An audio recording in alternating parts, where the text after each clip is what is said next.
السلام عليكم ورحمة الله وبركاته. أعوذ بالله من الشيطان الرجيم. بسم الله الرحمن الرحيم. رب اشرح لي صدري ويسر لي أمري واحلل عقدة من لساني يفقه قولي. قسمتي چلم از قصه حیات رسول الله صلی الله علیه و سلم و اصحاب گرامی. قریشی ها و قبیله های عرب و یهودی ها یک جا شدند و بر ضد رسول الله صلی الله علیه و سلم لشکری بزرگی تیار کردند که از 10,000 نفر عبارت بود. رسول الله صلی الله علیه و سلم از حرکت های قریشی ها با خبر بود و اصحاب خود را جمع کرد و با آنها مشورت میکرد که چطور مدینه را از آنها حمایت کنند. برای اینکه 10,000 نفر بود تا حال لشکری بزرگ حساب میشد. مسلمانان لشکر خود را داشتند ولی عددشان اینقدر بزرگ نبود و کمی مسلمانان ضعیف شده بودند. هر مسلمانی فکری خود را میگفت چطور مدینه را حفاظت کنند. رسول الله صلی الله علیه و سلم سخنان آنها را گوش میکرد تا اینکه سلمان فارسی رضی الله عنه سخن کرد. گفت یا رسول الله، ما در ایران وقتی حس میکنیم که بر ما حمله میکنند و آنها با قوت هستند، لشکری بزرگ دارند و ما برآمدن نمیتوانیم با آنها جنگ کنیم، در این حالت اطراف قلعه را چکوری میکنیم تا اینکه خود را حفاظت کنیم و دشمن به ما رسیدن نتواند. عرب ها چنین حیله ها را نمیدانستند، پیش از این نشنیده بودند، ندیده بودند. رسول الله صلی الله علیه و سلم در تعجب ماند که این چی باشد. از سلمان فارسی پرسید شرح بده چطور می شود. سلمان فارسی رضی الله عنه همه چطور کدام جاها را چطور بکنند، چقدر باشد مساحت، همه اینها را شرح داد. مدینه منوره از 3 طرف کوه داشت، فقط از یک طرف زمینی هموار بود و در آن هم قبیله یهودی ها، قبیله بنی قریظه بود. قبیله بنی قینقاع و بنی نذیر اینها را رسول الله صلی الله علیه و سلم از مدینه رانده بود و اینها بر ضد مسلمان ها در لشکر قریشی ها بودند. یگانه راهی که برای درآمدن به مدینه بود این منطقه بنی قریظه بود و اگر لشکر مشرکین حمله میکردند و بنی قریظه آنها را راه میداد، آنها میتوانستند به مدینه بدرآیند. رسول الله صلی الله علیه و سلم بزرگ قبیله بنی قریظه را به نزد خود خواند و در مورد جنگ با او سخن کرد. یعنی بین مسلمان ها و بین یهودی ها یک تعهدنامه بود که یکدیگر را در حالت حمله دشمن حمایت میکنند. قبیله بنی قریظه راضی شدند، گفتند ما اهل مدینه هستیم و ما مدینه را حمایت میکنیم از طرف خود. لشکر مسلمان ها 3,000 نفر. رسول الله صلی الله علیه و سلم هر 10 مسلمان را برای هر 10 مسلمان یک تا امیر اختیار کرده بود. یعنی 10 مسلمان یک امیر داشت و 10 مسلمان یک کاری را انجام میداد، یک جای را حمایت میکرد. شروع کردن به کندن چقوری اطراف مدینه. مورخین میگویند درازی چقوری 5,544 متر بود و پهنی چقوری 4 متر و 62 سانتی متر تقریبا پهنی. اما چقوری همین جایی که میکندن تقریبا 3.5 متر بود. مسلمان ها چقوری میکندند و هوا بسیار گرم بود، کار هم بسیار مشکل بود. اصحاب رسول الله صلی الله علیه و سلم نشید می‌خواندند تا که سختی کار را حس نکنند. در بخاری روایت شده است که یکی از مسلمان ها نزد رسول الله صلی الله علیه و سلم آمد. رسول خدا او را پرسید نامت چیست؟ او گفت نام من جعل است. رسول خدا فرمود نام خوب نیست، جعل یک حشره است. رسول خدا فرمود نامت را از این روز پس عمر می‌نامیم. و همین طور رسول الله صلی الله علیه و سلم بین مسلمان ها میرفت، با آنها سخن میکرد. اگر سختی باشد سختی را با حکمت حل میکرد تا اینکه با آنها سختی کار معلوم نشود. در آنجا منافقین هم کار میکردند، اشتراک میکردند. اکثر آنها از کارها میگریختند. بعضی دیگری نزد رسول خدا می آمدند، می گفتند یا رسول الله در خانه های ما کودکای خرد داریم، زن و فرزندانمان است، هیچ کسی آنها را حمایت نمی کند و ما اجازت بدهید ما بریم آنها را حمایت کنیم، می ترسیم که کسی با آنها حمله می کند. رسول خدا آنها را جواب می داد. یعنی بودن منافقین بین مسلمان ها ضرری بزرگ بود برای مسلمان ها. برای همین اصلا آنها نباشند بین مسلمان ها برای مسلمان ها فایده بود. و وقتی کار میکردن مسلمان ها در گروه یک سنگ بزرگ پیدا شد. وقتی کندن زمینشان آنها سنگ را نتوانستند بشکنند که از جایش حرکت بدهند.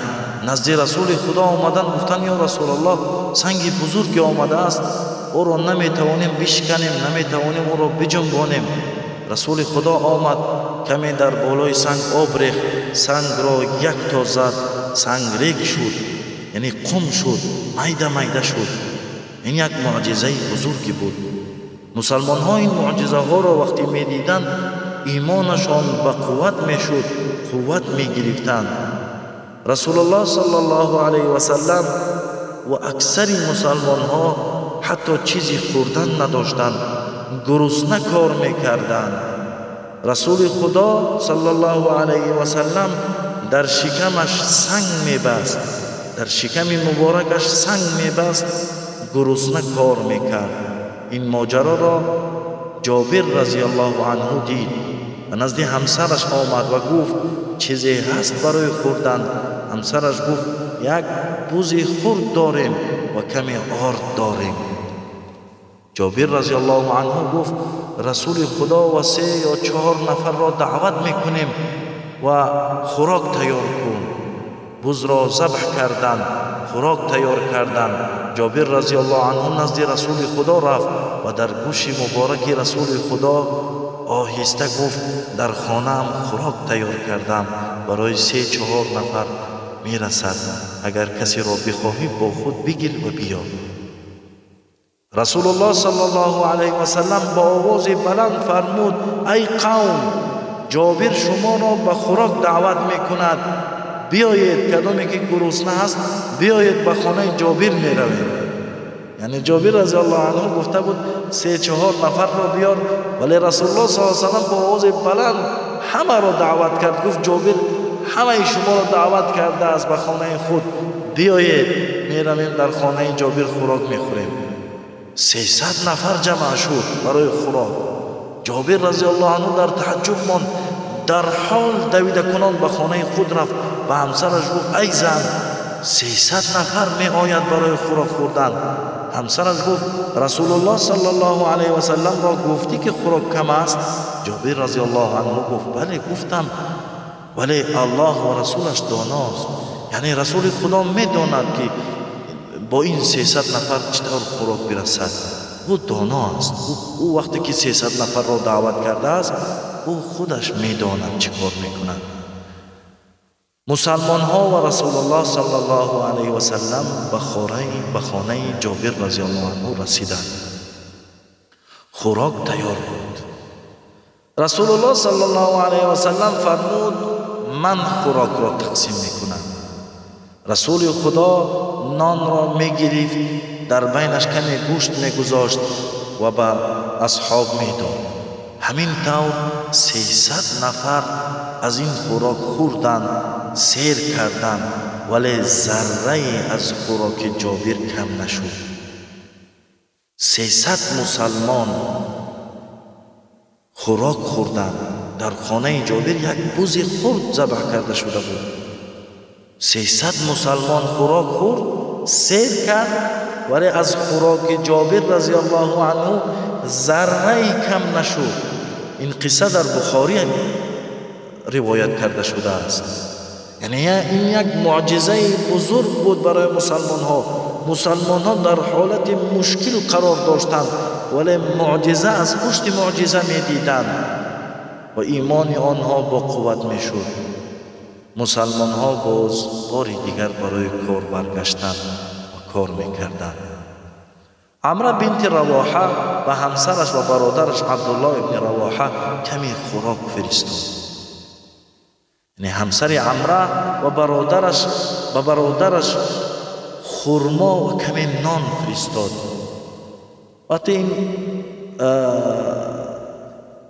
عبدالله ابن رواحه این خوراک را گرفت و نزد رسول الله صلی الله علیه و سلم آمد، کمی خرما و نان بود.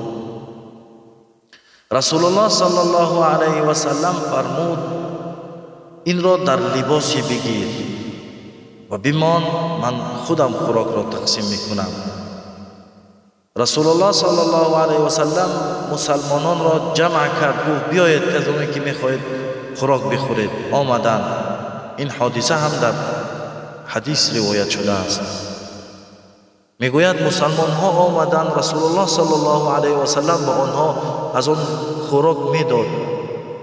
هر باری که از آن خوراک میداد خرما در لباس زیاد میشد، کم نمیشد، تا درجه ای که از لبهای همون لباس خرماها میغلطیدند، زیاد میشدند. از تک مثل آبی چشمه میبراید همین طور خوراک زیاد میشد و از لبهای لباسی که در دستش گرفته بود میریختند. مسلمان ها این معجزه ها را میدیدند. مسلمان ها خوردند، سیر کردند. سلمان فارسی رضی الله عنه با گروه خود چکوری را میکندند. نزد آنها هم یک سنگ بزرگ پیدا شد. هرچند سنگ را میزدند، تیله میکردند، سنگ از جایش نمی جنبید و سنگ نمی شکست. نزد رسول الله صلی الله علیه و سلم آمدند، گفتند یا رسول الله برای ما مشکلی ایجاد شده است، سنگ بزرگی برآمده است، یعنی دیگر نمیتوانیم او را شکسته. رسول خدا آهن را گرفت و بر سنگ یک تا زد. سنگ کمی شکست و از درونش نور برآمد. رسول الله صلی الله علیه و سلم الله اکبر گفت. بار دیگر سنگ را زد. سنگ کمی دیگر شکست و نور برآمد از آن. رسول خدا الله اکبر گفت. بار سوم سنگ را زد. سنگ شکست، پاره شد، یعنی میده شد. رسول خدا الله اکبر گفت. صحابه ها در تعجب بودند. 3 مراتبه رسول خدا سنگ را میزند، سنگ کمی میشکند، از درونش نور میبرآمد. مسلمان ها میدیدند، ولی برای چی رسول خدا الله اکبر میگفت؟ شاید حکمتی داشته باشد، جوابی باشد برای این. رسول خدا از درون چکوری برآمد. صحابه ها گفتند یا رسول الله ما دیدیم از آن نور میبرآمد، ولی چی مقصد بود؟ چه حکمت است از این؟ رسول خدا فرمود شما دیدید نور را؟ آنها گفتند بله دیدیم، از آن نور میبرآمد. رسول خدا گفت بار یکم وقتی که سنگ را زدم و نور برآمد، شام را دیدم که در دست شما است، یعنی شام را دیدم که شما فتح کرده اید. بار دوم وقتی که سنگ را زدم، سنگ شکست و نور برآمد، شهرهای فارس ها را دیدم که در دست شما است. بار سوم وقتی که زدم نور برآمد، یمن را دیدم که در دست شما است. مسلمان ها ایمان داشتند و سخنهای رسول الله صلی الله علیه و سلم باور کردند و در تعجب بودند که آنها در حالت مشکلی قرار دارند بر آنها 10,000 نفر حمله میکند، ولی رسول الله صلی الله علیه و سلم آنها را خوشخبری های بزرگ میدهد، از این هم خوشخبری های بزرگ میدهد. شهرهای فارس ها دست آنها می شود، شام را فتح میکنند، یمن را فتح میکنند. اینها لشکرهای بزرگ داشتند. این شهرها، این خوشخبری بزرگی بود برای مسلمان ها. بعد از 10 سال همه گفته های رسول الله صلی الله علیه و سلم عملی شد. مسلمان ها ایران و شام و یمن را فتح کردند. مسلمان ها باور کردند.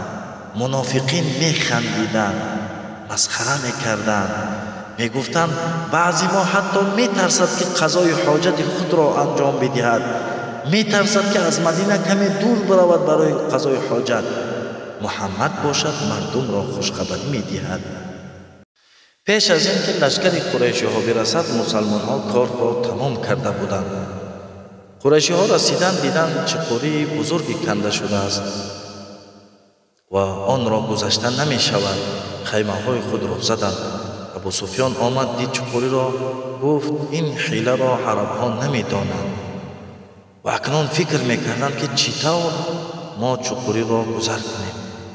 شخصی را به نزد رسول خدا روان کردند و در آن خط بود، نزد آن خط بود. به رسول خدا گفتند ای محمد تو ترسیدی؟ رسول خدا در جواب گفت اگر بتوانید گذر کنید، جنگ حیله است، بتوانید گذر کنید. قریشی ها جمع شدند، گفتند ما 2 راه داریم، یا اینکه یهودی های بنی قریظه با ما همکاری میکنند و راه را برایمان گشاده میکنند، یا اینکه چقوری را با حیله گذر میکنیم. لشکر مسلمان ها 3,000 نفر بود. آنها را رسول الله صلی الله علیه و سلم در جاهای معین گذاشته بود تا که حمایت کنند. ابو سفیان گفت این چقوری بزرگ است و او را هر کسی گذر کردن نمیتواند. یگانه راه با یهودی های بنی قریظه معامله میکنیم، شاید برای ما راه را بکشایند و ما گذر کرده بتوانیم. رسول خدا زنها و کودکان و پیرانسالان را در قلعه جمع کرده بود و یک چند نفر از مسلمان ها را نزدیکی یهودی ها گذاشته بود تا اینکه آنها حرکت های یهودی ها را نظارت کنند. از یهودی ها هیچ باوری نبود. ابو سفیان به نزد یهودی های بنی قریظه بزرگ قبیله خیبر را فرستاد، یعنی حیی ابن احتب را. این بهترین طریقه بود برای راضی کردن یهودی ها، یعنی یهودی با یهودی سخن میکنند.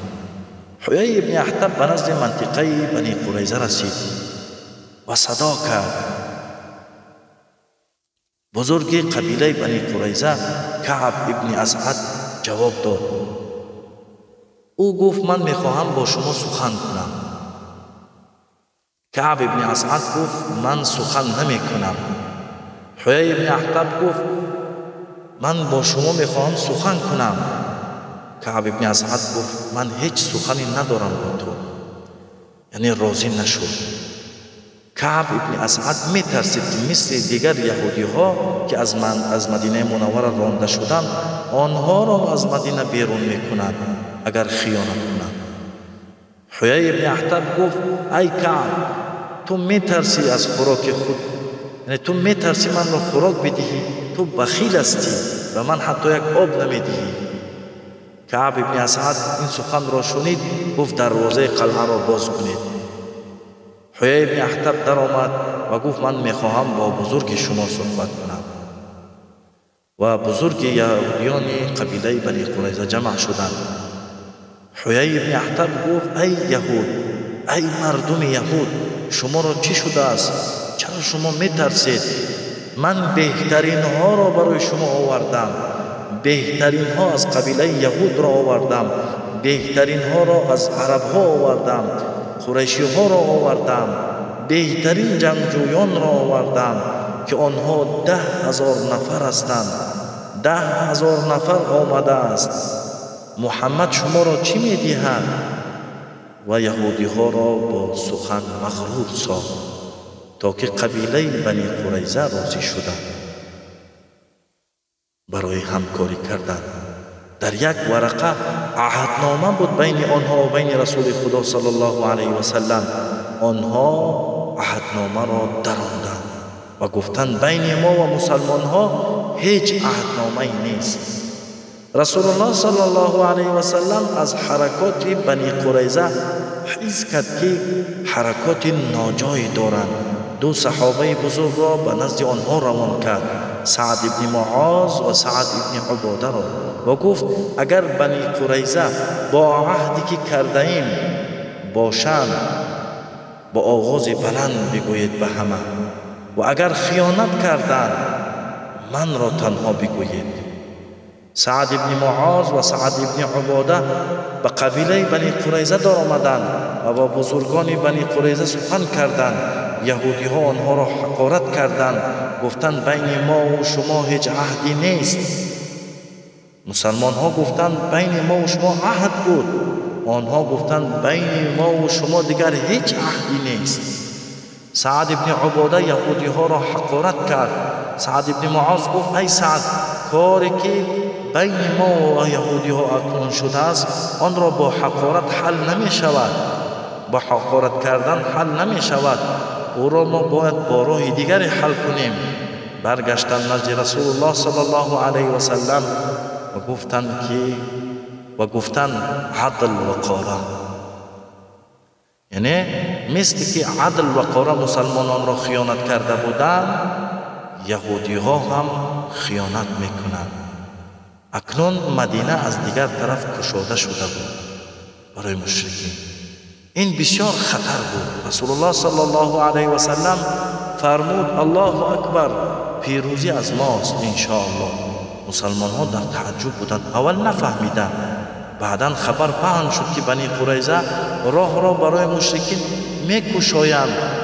منافقین گریختند از پشتی که مسلمانان ایستاده بودند. منافقین گریختند و اکثر صحابه هم به خانه های خود رفتند. با رسول الله صلی الله علیه و سلم فقط 300 نفر بود. از 3000 مسلمان 300 نفر ماند. یهودی های بنی قریظه گفتند باید ما ببینیم که محمد زنها و کودکان و پیرانسالان را در قلعه گذاشته است. آیا سرباز دارند کسی آنها را حمایت میکند یا نه؟ دو یهودی را به نزد قلعه روان کردند. در قلعه فقط زنها، کودکان و پیرانسالان بودند. هیچ کسی قلعه را به جز الله حمایت نمیکرد. دو یهودی پنهانی آمدند، به قلعه نزدیک شدند. یکی از آنها گفت من در بیرون میمانم، دیگری به درون میدرآمد و میدید تا اینکه خبر را به یهودی ها برساند. وقتی نزدیک شدند زنها دیدند دو یهودی آمده است. صفیه عمه رسول الله صلی الله علیه و سلم دید که یک یهودی به قلعه نزدیک می شود. گفت این یهودی را ما باید بکشیم. اگر او ببیند که ما تنها هستیم و حمایت کننده نداریم خبر را می دهد به آنها و آنها به ما حمله می کنند. صفیه به نزد حسان ابن ثابت رفت و به او گفت بخیز ما را حمایت کن، اون یهودی را بکش. حسان ابن ثابت رضی الله عنه پیرمرد بود. گفت من پیر هستم، من جنگ کردن نمیتوانم. صفیه رضی الله عنها لباس جنگی را پوشید و در پشت دیوار پنهان شد. وقتی آن یهودی به قلعه در آمد او را زد، کشت و سرش را برید و به بالای قلعه برآمد. روی صفیه رضی الله عنها پوشیده بود. سر آن یهودی را از بالا انداخت. یهودی دیگر دید که سر افتید، دید سر یهودی است. او منتظر خبر بود. وقتی دید که سر رفیقش در زمین انداخته شده است او گفت در درون قلعه سربازانی زیاد است و دویده کنان به قلعه رفت. گفت ما با آنها حمله کردن نمیتوانیم، به زنها و پیرانسالان و کودکان آنها حمایت کننده دارند. یعنی این طور صفیه رضی الله عنها جایی که آنها بودند زنها و کودکان و پیرانسالان را حمایت کرد. زن دلیر بود، شجاع بود. پسر صفیه زبیر ابن العوام است. پسرش هم مثل مادرش شجاع و دلیر است و به سبب صفیه رضی الله عنها زنها و کودکان و پیرانسالان در امن ماندند. انشاءالله تعالی دوام قصه را در نوار بعد یک جای میشنویم. السلام علیکم و رحمت الله و برکاته.